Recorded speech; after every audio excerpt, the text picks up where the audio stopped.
Сәлеметсіздер ме балалар? Бүгін 24-ші сабақты өтетін боламыз.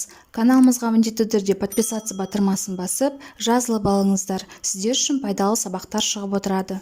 В дыбысы 20-шы жаттығу мәтінді оқы.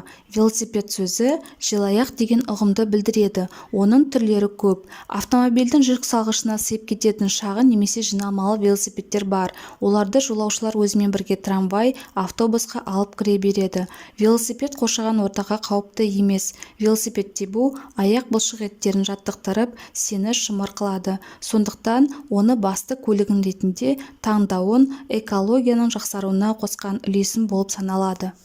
Мәтін не туралы? Мәтінде велосипед және оның пайдасы туралы жазылған. Мәтін мазмұны бойынша сұрақтар құрастырыңдар. Велосипед сөзі қандай мағына береді? Велосипедтің қоршаған ортаға әсері қандай? Адам организміне қандай пайдасы бар? Мәтіндегі В дыбысы бар сөздерді тауып, бұл дыбыстың айтылу ерекшелігін байқа. Мәтіндегі В дыбысы бар сөздер трамвай, автомобиль, велосипед, автобус сөздері. Велосипед 9 әріп, 9 дыбыс, 4 дауысты, 5 дауыссыз, 4 буыннан тұрады. Велосипед пайдалы көлік тақырыбында өз ойымен бөліс. Велосипед тебу бұлшық етті жаттықтырып, ағзаның төзімділігін арттырады. Қала көшелерінде велосипедпен жүру тез әрі ыңғайлы. Велосипедтің басқа көліктер алдындағы артықшылығы қатты байқалады. Көлікпен салыстырғанда велосипедтің тағы да бірнеше артықшылығы бар. Парковка, бензинге төлеуге артық ақшаңыз кетпейді.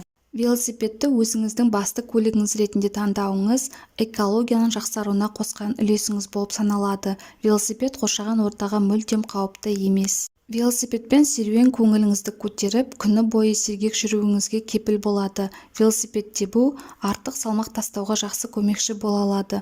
Ол аяқ бұлшық еттерін жаттықтырып, сізді шымыр қылады. В ұяң дауыссыз дыбыс.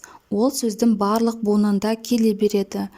Вагон, автобус, паровоз, асқаров сөздерін мысалға келтіруге болады. 21-ші жаттығу мәтіннен В әрпі бар сөздерді теріп жазып, оларға дыбыстық талдау жаса. Велосипед сөзі 9 әріп, 9 дыбыс, 4 дауысты, 5 дауыссыз, 4 буын. В дауыссыз ұяң. Е дауысты жіңішке ашық езулік. Л дауыссыз үнді. О дауысты жуан ашық еріндік. С дауыссыз қатаң. И дауысты жіңішке қысан езулік.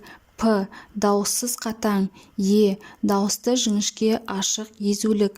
Д дауыссыз ұяң. 22-ші жаттығу көп нүктенің орнына тиісті әріптерді қойып, сөйлемдерді көшіріп жаз. Мен мектепке автобуспен барамын. Қыздар волейбол ойнады. Ұлдар футбол ойнады. Олар вальс биледі. Шығармашылық үзіліс. 23-ші жаттығу ойлан тап. Жоғарыдағы берілген велосипед суретіндегі үшбұрышпен дөңгелек санын анықта. 2 үшбұрыш, 2 дөңгелек. Велосипед суретіндегі тірек сөздермен сипаттау мәтінін құрастыр. Велосипедтің көлемі әртүрлі болады. Ересектерге арналған және балаларға арналған түрін кездестіруге болады. Велосипедтің пайдасы өте көп. Аяқ бұлшық еттерін дамытып қана қоймай, жүрек қан тамырларына да өте керемет жаттықтырушы құрал болып саналады. Осымен сабағымыз аяқталды. Сабақ пайдалы болған болса, лайк басып, достарыңызбен бөлісуді ұмытпаңыздар.